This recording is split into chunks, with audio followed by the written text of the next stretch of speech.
Hello students, hope you all are doing well. See, આપણે reconciliation of statement એટલે કે તમારો યુનિટ 2 એ વસ્તુ આપણે ડિસ્કસ કરતા હતા, જેમાં તમને આખું ચેપ્ટર એ મેનરની અંદર આપેલું છે કે જેમાં તમારે financial accounts as well as cost account બંનેને કમ્પેર કરવાના છે. ફાઇન, અને એ મેનરથી તમારે પર્ટિક્યુલરલી આગળ વધવાનું છે. સી, પ્રીવિયસલી મેં તમને પ્રોફોર્મા એઝ વેલ એઝ એક ઇલસ્ટ્રેશન કરાવેલું, બરાબર. આ પ્રોફોર્મા આપણે સમજેલો કે ભાઈ એની અંદર અમુક વસ્તુ એવી આપણે લખવાની હોય કે જે પ્રીવિયસલી ફાઇનાન્શિયલ અકાઉન્ટની અંદર લખેલી હોય છે પણ આમાં નથી મેન્શન કરેલી. એઝ વેલ એઝ અમુક વસ્તુને એડ કરવાની, અમુકને ડિડક્ટ કરવાની. એના માટે મેં તમને આ 4 રૂલ્સ પણ સમજાવેલા. એક્સપેન્સીસ જો વધારે છે then add the difference. Expenses are less the difference. Incomes are less than add the difference and incomes are more than deduct the difference. Fine, આ 4 રૂલ્સ તમે યાદ રાખો. 4 રૂલ તમે યાદ રાખશો તો સિમ્પલી તમારા માટે ઇઝી બની જશે આવું સ્ટેટમેન્ટ બનાવવું. ફાઇન, જેમાં આપણે એક ઇલસ્ટ્રેશન કરેલું હતું. હવે સી, કમિંગ સેશન્સની અંદર પર્ટિક્યુલર આ સેશનની અંદર તમને છે ને એક હું આખું ઇલસ્ટ્રેશન દરેક વખતે કરાવડાવું છું, જેમાં તમને આઈડિયા આવે કે કેવી રીતે ઇન્ફોર્મેશનને રેકોગ્નાઇઝ કરવી. હવે આની અંદર છે ને મેથડ કાંઈ નથી, જાજી મેથડ નથી, પણ 5 ટાઈપના છે ને તમને અલગ અલગ બેઝથી જે છે એ સામે પૂછવામાં આવે છે. મેથડ નથી, these are not the methods, બરાબર. તો 5 અલગ અલગ રીતે તમને સમ પૂછવામાં આવે છે. એમાંથી એક આ ટાઈપનું છે જેમાં તમારે આખું કોસ્ટ સ્ટેટમેન્ટ અને ફાઇનાન્શિયલ અકાઉન્ટ બનાવવાનું છે, બંને વસ્તુ ઇન્ફોર્મેશન ઉપરથી, એન્ડ ધેન એના ઉપરથી તમે રિકન્સિલિએશન સ્ટેટમેન્ટ બનાવશો. ઘણી વખત તમને એવું હોય કે કમ્બાઇન્ડ કોસ્ટ આપેલી છે, જેમ કે આપણે પ્રીવિયસલી જોઈન્ટ એક્સપેન્સ કરતા, એવું એક આખું કમ્બાઇન્ડ કોસ્ટનો પહેલાં તમારે સ્ટેટમેન્ટ બનાવવાનું, પછી વર્ક ઓવરહેડ્સની એના અકાઉન્ટ બનાવવાના, લેજરની અંદર જેમ તમે અકાઉન્ટ બનાવતા એમ, અને એના ઉપરથી તમને આપણે સૌથી પહેલાં એક વસ્તુ સ્ટડી કરી બતાવું છું ખાલી તમને સ્લાઇડની અંદર. શું તો કે અહીંયા મેમોરેન્ડમ રિકન્સિલિએશન સ્ટેટમેન્ટ અથવા તો મેમોરેન્ડમ રિકન્સિલિએશન અકાઉન્ટ, તો એવું એક સમ આવે છે કે જેમાં તમને ઇન્ફોર્મેશન આપી હોય, જેમાં તમારે અકાઉન્ટ્સ બનાવવાના હોય અને મેમોરેન્ડમ જે છે એવું સ્ટેટમેન્ટ અથવા તો એવું અકાઉન્ટ બનાવવાનું. Fine, so it is the very simple thing. તમે સમજશો ને તો તમને બધી વસ્તુનો આઈડિયા આસાનીથી આવી જશે. ફાઇન, બીજી એક વસ્તુ કે મેમોરેન્ડમવાળો સમ તમને એટલા માટે કરાવડાવું છું કારણ કે કદાચ પૂછાય. મોર ઓવર પ્રોબેબલી પ્રીવિયસલી તો નથી જ પૂછાનું, at least in the last 4 years, છેલ્લા 4 વર્ષની અંદર તો નથી પૂછાનું, બટ જોઈએ કે કદાચ તમારા ટાઈમ પીરિયડમાં પૂછાય પણ જાય. ફાઇન, સો એ મેનરથી તમને દરેક જે છે એ હવાલા પ્રમાણે દરેક સ્ટાઇલ પ્રમાણે સમ કરાવડાવું છું.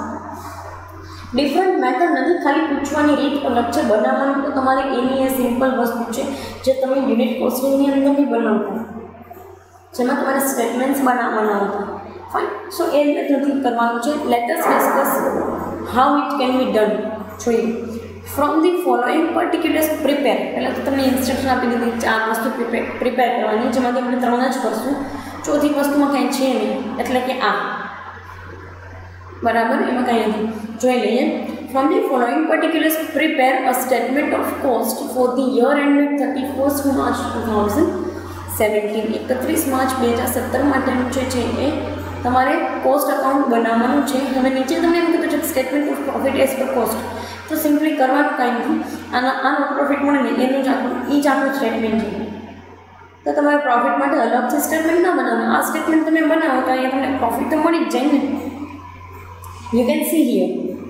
રાઈટ, સો એના માટે અલગ કંઈ નથી કરવાનું. નેક્સ્ટ તમને કીધું છે કે profit and loss account in the financial books. જે આવી રીતે આપણે આખું P&L અકાઉન્ટ બનાવશું, બરાબર, ઇન્ફોર્મેશન ગિવનમાંથી. એન્ડ ધેન તમને કીધેલું છે કે show how you attribute the difference in the profit as shown by B and C. બરાબર, profit as per cost account અને પ્રોફિટ એઝ પર P&L એનો ડિફરન્સના એટ્રીબ્યુટને તમે કેવી રીતે કરશો, તો સિમ્પલી રિકન્સિલિએશન સ્ટેટમેન્ટ બનાવવાનું કીધું છે. કાંઈ નથી. તમને જ્યારે એવું કીધું કે show how would you attribute the difference in the profit as shown by B and C, બરાબર, B અને Cનો ડિફરન્સ જે છે એને કેવી રીતે તમે બતાવશો, તો સિમ્પલી તમને રિકન્સિલિએશન સ્ટેટમેન્ટ બનાવવાનું કીધું છે, બરાબર છે. કાંઈ મોટી વસ્તુ નથી. જેમ આપણે કેમ કોસ્ટનું સ્ટેટમેન્ટ બનાવતા હોય એટલે પહેલાં કોસ્ટનું બનાવવું અને એના જ બેઝિસ ઉપરથી આપણે ફાઇનાન્શિયલ સ્ટેટમેન્ટ બરાબર કે P&L બનાવવું. પછી બેનો જે કાંઈ પણ ડિફરન્સ આવે છે આમાં અમુક વસ્તુ લીધી હોય ને ઉમાં લીધેલી છે બરાબર, એ બંને વસ્તુનો ડિફરન્સ ખાલી અહીંયા લખશું. That's it. પહેલાં ઇન્ફોર્મેશન જોઈ લઈએ કઈ કઈ ઇન્ફોર્મેશન આપેલી છે. Opening stock of raw material તમને આપ્યો છે 2,88,000. Then opening stock of finished goods તમને આપ્યો છે 5,76,000. પરચેસ ઓફ રો મટીરિયલ તમને આપ્યું છે 17,28,000. Then stock of raw material at the end એટલે ફિનિશ્ડ જે કાંઈ પણ છે એ ક્લોઝિંગ સ્ટોક આપેલો છે રો મટીરિયલ બરાબર 4,32,000. Stock of finished article finished ગુડનો ક્લોઝિંગ સ્ટોક આપેલો છે એટ ધી એન્ડ બરાબર. ઉપર બી ઓપનિંગ છે, નીચે બી ક્લોઝિંગ છે, વચ્ચે પરચેસ આપેલું છે. જોઈ લઈએ. ક્લોઝિંગ સ્ટોક આપ્યો છે 1,44,000. વેજીસ તમને આપેલા છે 7,20,000. નાવ તમને એવું કીધું છે કે calculate factory on cost at 20% on prime cost. એટલે પ્રાઇમ કોસ્ટના જે છે એ 20% અહીંયા પ્રાઇમ કોસ્ટ તમને મળે અને 20% ફેક્ટરી ઓન કોસ્ટ કરવાનું છે. ફેક્ટરી ઓન કોસ્ટ તમને ન ખબર પડે તો તમારી પાસે જે કંઈ પણ તમે નોટ્સ બનાવવા હોય ઓર એલ્સ પેન છે એમાં લખવું કે on cost into bracket overheads બરાબર. Factory on cost into bracket લખી નાખો overheads. So you will get the idea કે ભાઈ on cost it means overheads nothing else બરાબર. કોઈ નવી વસ્તુ નથી. પ્રાઇમ કોસ્ટના 20% જે છે factory on cost factory overheads લેવાના છે. ઓફિસ ઓન કોસ્ટ લીધેલા છે 80% ઓન ફેક્ટરી ઓન કોસ્ટ. તો અહીંયા તમને જે ફેક્ટરી ઓન કોસ્ટ મળે ને ફેક્ટરી કોસ્ટ એના 80% તમારે લેવાના છે office overheads. Fine. So that is the thing. Next તમને કીધું છે હા એક વસ્તુ તમે સમજો કે અહીંયા છે ને એ શું કીધું છે તમને તો કે ફેક્ટરી ઓન કોસ્ટના એટલે ફેક્ટરી ઓવરહેડ્સના બરાબર. આ ફેક્ટરી ઓવરહેડ્સના નહીં કે ફેક્ટરી કોસ્ટના. ફાઇન. ફેક્ટરી ઓવરહેડ્સ 4,60,800 આવ્યા છે ને એના તમારે લેવાના છે 80%. ફાઇન. સો એ વસ્તુ આપણા માઇન્ડમાં રહેવી જોઈએ. નેક્સ્ટ તમને કહે છે કે actual work expenses amount to 4,54,300. તો એકચ્યુઅલ ક્યાં લખવાના હોય તો કે અહીંયા P&L ની અંદર. એકચ્યુઅલ આપણે ક્યાં લખશું તો કે P&L ની અંદર. ફાઇન. નેક્સ્ટ તમને કીધું છે ઓફિસ એક્સપેન્સીસ અમાઉન્ટેડ ટુ 3,71,900 બરાબર. ઓફિસ એક્સપેન્સીસ જે છે એ 3,71,900 જેટલા તમને આપેલા છે.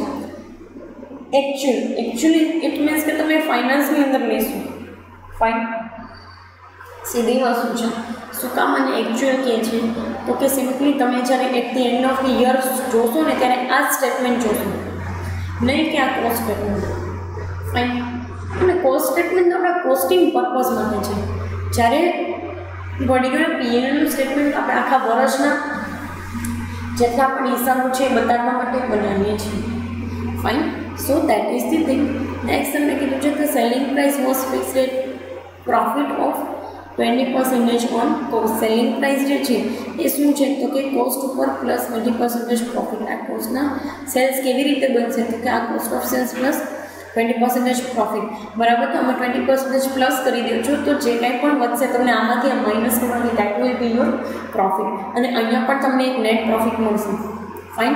સો અહીંયાથી આપણે સ્ટાર્ટ કરશું 7,13,088 અને અહીંયા સુધી પહોંચવાનું છે 7,16,328. Fine. So that will be our reconciliation statement. Information given ઉપરથી આપણે બનાવીએ કોસ્ટ સ્ટેટમેન્ટ.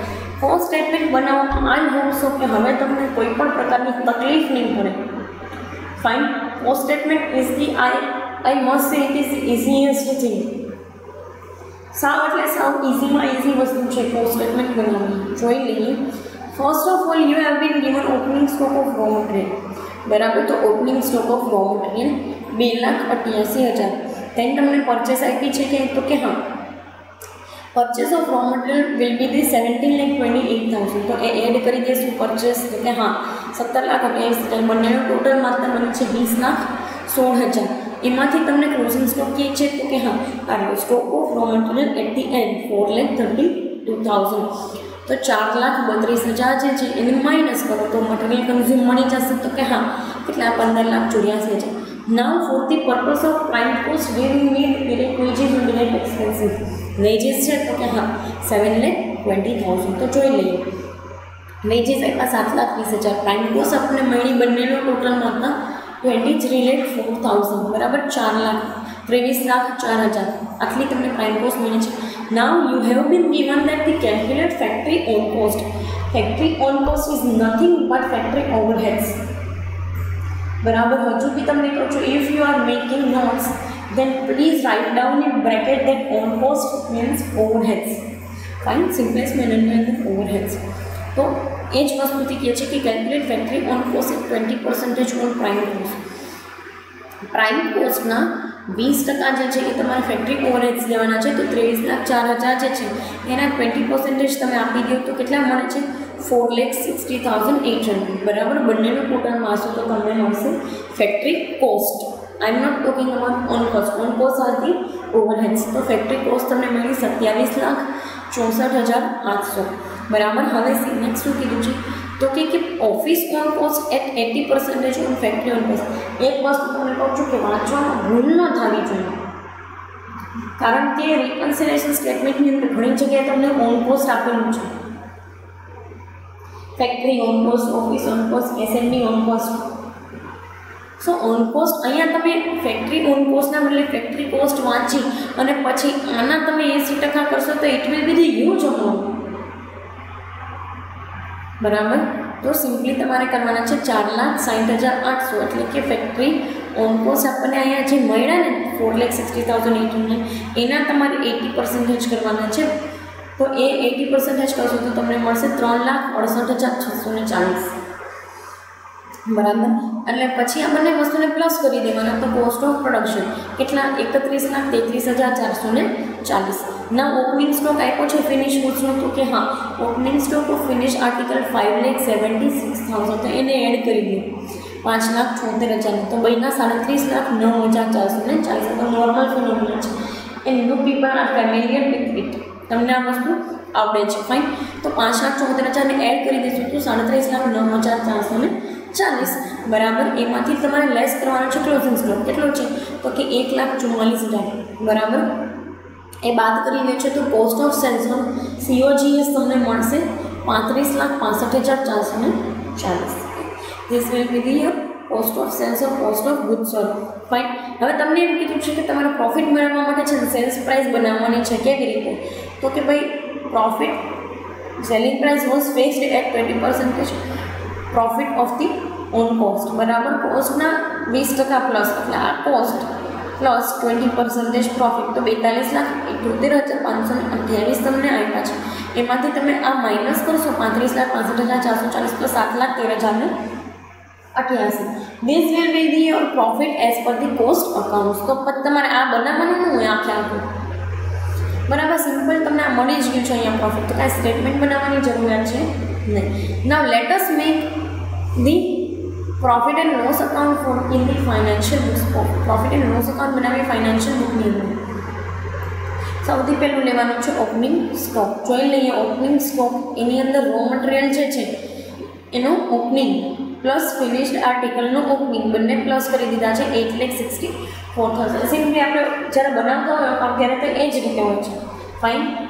નેક્સ્ટ જોઈએ કે કઈ કઈ વસ્તુ આપેલી છે તો કે પરચેસ ઓફ રો મટીરિયલ્સ બરાબર. Purchase of raw material separately treat કરશું 17,28,000. ફાઇન.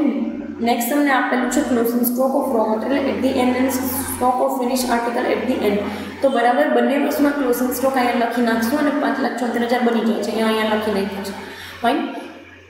નેક્સ્ટ જોઈએ શું આપેલું છે તો કે વેજીસ. વેજીસ ક્યાં લખશું તો કે અહીંયા સિમ્પલી 7,20,000. નાઉ એડિશનલ ઇન્ફોર્મેશનમાં જોઈ લઈએ. Actual work expenses amounted to ₹4,54,300. તો actual work overheads આપણે ક્યાં લખવાના હોય તો કે ફાઇનાન્શિયલ અકાઉન્ટિંગમાં, કારણ કે at the end of the year you will be represent this things and not this things. Fine. એટલા માટે જ આપણે આને એકચ્યુઅલ કીધેલા છે. તો એકચ્યુઅલ એક્સપેન્સીસ આવ્યા છે 4,54,300 બીજું કાંઈ કીધું છે તો કે હા ઓફિસના એકચ્યુઅલ એક્સપેન્સીસ આપ્યા છે 3,71,900 બરાબર. તો 3,71,900 ઓફિસ એક્સપેન્સીસ એકચ્યુઅલમાં તમને આપ્યા છે 3,71,900. Fine. So this is the all about particularly expenses and closing stock. Now anything you do have તો કે હા ભાઈ આપણે પ્રોફિટ મેળવવા માટે સેલ્સ જોઈશું. તો સેલ્સ આપણને મળી ગયું છે તો કે હા 42,78,510. 28 બરાબર. આ તમારું સેલ્સ બન્યું છે. સેલ્સ પ્લસ ક્લોઝિંગ સ્ટોક બરાબર બંનેનું ટોટલ મારીને આ બધું બાદ કરશો તો યુ વિલ ગેટ પ્રોફિટ 48,54,528 માંથી 8,64,000, 7,28,000, 7,20,000, 4,54,300, 3,71,900 આટલી વસ્તુ માઇનસ કરશો then you will be able to get the profit 7,16,320 બરાબર. આ તમારો પ્રોફિટ આવી ગયો. Now let us make reconciliation statement જેમાં આપણે કોસ્ટના પર પ્રોફિટથી સ્ટાર્ટ કરીએ છીએ normally. Then profit as per the cost account બરાબર 7,13,088 બરાબર. Profit as per the cost account. નામ જોઈ લઈએ. બે જ એક્સપેન્સીસ છે આપણી પાસે, જાતું કંઈ છે નહીં. વર્ક એક્સપેન્સ ને ઓફિસ એક્સપેન્સીસ. આનું તો કંઈ ટ્રીટમેન્ટ કરવાની ના હોય કારણ કે ઓલરેડી આની અંદર આવી જ ગયું હશે બરાબર. તો એની કોઈ ટ્રીટમેન્ટ નહીં આપી. આમાં બી સિમિલર વેથી પ્રોફિટ મળી ગયો છે તો એ અકોર્ડિંગ ખાલી ફેક્ટરી ઓવરહેડ્સ અને ઓફિસ ઓવરહેડ્સ જોવાના છે. આમાં છે 4,60,800 અને આમાં છે 4,54,300. તો કયા ઓછા છે? તો કે ભાઈ ફેક્ટરીના ઓછા ફાઇનાન્સના ઓછા છે તો કે હા. તો આપણી બુકની અંદર એટલે કે કોસ્ટ બુકની અંદર તો વધારે છે એક્સપેન્સીસ તો કે યસ. તો whenever the expenses are more add the difference. કારણ કે પ્રોફિટ જો આના પ્રમાણે લેવાનું હોય તો અહીંયા આટલી વસ્તુ ઓછી છે ધેન એડ ધી ડિફરન્સ બરાબર. તો એક્સપેન્સીસ ઓછા હોય તો એડ ધી ડિફરન્સ. તો 4,60,800 માંથી 4,54,300 બાદ કરતા 6,565 રૂપિયા વધે છે એટ ધી ડિફરન્સ. ફાઇન. હવે ઓફિસ એક્સપેન્સીસ જોઈ લઈએ. આમાં 3,71,900 છે અને અહીંયા આપણને મળે છે 3,68,640 બરાબર. તો કયા વધારે છે તો કે 71,900 વાળા.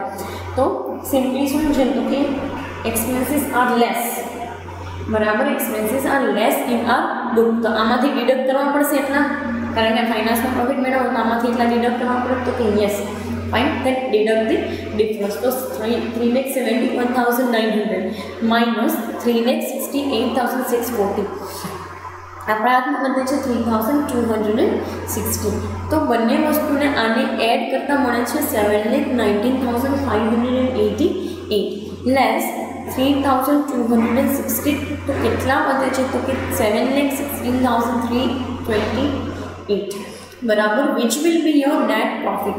સો એક વસ્તુ હું તમને કહી દઉં કે તમારું આ જે કાંઈ પણ રિકન્સિલિએશન ઓફ સ્ટેટમેન્ટ આપણે બનાવીએ છીએ it will be too easier for you to tally your sum. તમારા સમને ટેલી કરવા માટે તમારા માટે આ બધી વસ્તુઓ ઇઝી બની રહેશે.